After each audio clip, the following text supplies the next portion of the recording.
Ayan po si Peter. Pangalan po niya ay Peter.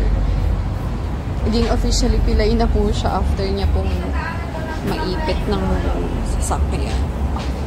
Pinagamot pa namin yan si Peter kasi ayun na, hinang-hina siya. Pero kinaya pa rin naman niya. Malakas yan, matibay yan si Peter. And nasigla naman siya, masayahin naman niya. Cute na pusang yan. Malaro din yan kahit alam na niyang pilay siya. Ayan, nakakatuwa talaga yan si Peter. Ay, hindi naman maano ang kagat niya. Parang nangahabag lang naman siya. Yan, lagi siya nakikipaglaro sa kanya. Kasi gustong-gusto niyang tumami dyan sa may electric fan. Ewan ko ba? Gusto niyang lagi nakaunay dyan sa electric fan. Tsaka mabait din niya po sa kahit pilay na siya. Ayun, ipaglaro pa din siya sa baba. Madalas yan sa may baba, nasa 3rd floor kasi kami, tapos lagi siya lumalabas.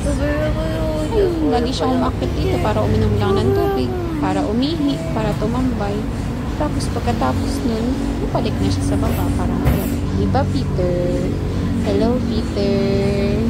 Ayan. So, sobrang cute naman niya ni Peter. Yan, naantok na siya. Ayan, sobrang cute niya. Yan, laki-laki na niya, amusin na siya. Lagi kasi siyang nasa labas ng kipag-aaway siya. Minsan may mga sugat siya. Kahit pilay na siya, nakikipaglaro pa talaga siya. Ayan o, may konting mga sugat-sugat na siya. Nasanay na siya, napilay siya. Oh, makatulog. Oh, God. Yun.